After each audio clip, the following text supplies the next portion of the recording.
Depuis des années, nous sommes soumis à un régime oligarchique mondial imposé sournoisement par les grandes puissances. On remarque que celui-ci essaie de restreindre la consommation des matières premières et de mettre en place une décroissance progressive. Ce régime politique est-il le mieux adapté pour venir à bout de la crise écologique? La réflexion est tout à fait stimulante. Ce questionnement met en exergue une analyse pertinente sur la capacité du régime démocratique à saisir l'ampleur des enjeux environnementaux et à s'y adapter. En 2009, la conférence de Copenhague des parties de la Convention-cadre des Nations Unies sur les changements climatiques s'était soldée par un échec.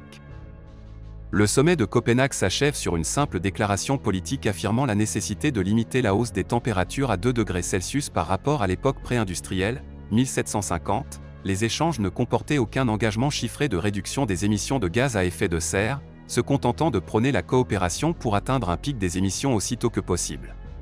Plusieurs associations et partis écologistes en France et dans le monde avaient été unanimes sur l'échec lamentable de ce sommet en général et de cet accord en particulier. Le réseau international des Amis de la Terre s'était offusqué de l'incapacité des pays riches à s'engager. La démocratie ne peut-elle pas véritablement prendre en compte la contrainte naturelle? La démocratie fait l'objet de doutes sérieux de la part de certains écologistes, non pas en tant que principe politique de gouvernement, mais pour ses modalités pratiques de fonctionnement. Des écologistes estiment que la crise écologique est d'une telle gravité qu'il faut prendre des mesures radicales pour la prévenir. Ils semblent donc considérer que la démocratie ne peut adopter la politique indispensable au salut, puisqu'elle ne permet pas de prendre en compte les intérêts du long terme. Le régime démocratique s'est peu à peu tourné vers l'oligarchie. En effet, des signes de ce glissement sont remarquables. La crise financière qui s'intensifie. Le développement de la corruption.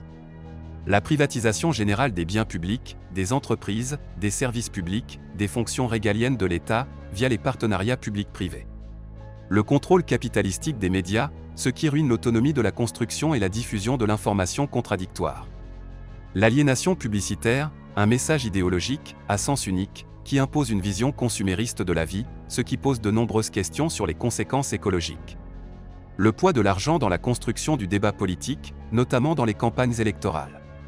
Ainsi, l'oligarchie mondiale ne veut plus s'encombrer de la démocratie, même de façade, elle s'emploie à rendre inutile le vieux système de compétition politique libérale avec des partis, des élections, des parlements, pour les remplacer par des élites financiarisées, des ONG et des organisations supranationales, qu'elles contrôlent et qui n'ont été élues par personne. La théorie économique de la décroissance vise à réduire la production de biens et de services afin de préserver l'environnement. Elle se distingue des modèles de croissance économique et de développement durable qui considèrent qu'il est possible, grâce aux évolutions technologiques, recyclage, éco-conception, de produire autant de biens et de services en consommant moins d'énergie et de matières premières. Pour les théoriciens de la décroissance, toute consommation puisant dans des ressources non renouvelables, ou toute utilisation de ressources à un rythme supérieur à leur renouvellement, diminue irréversiblement nos ressources. Nicolas Georgescu-Roegen, l'un des fondateurs du courant de la décroissance dans les années 1970, disait qu'il n'y a pas le moindre doute que le développement durable est un concept nuisible.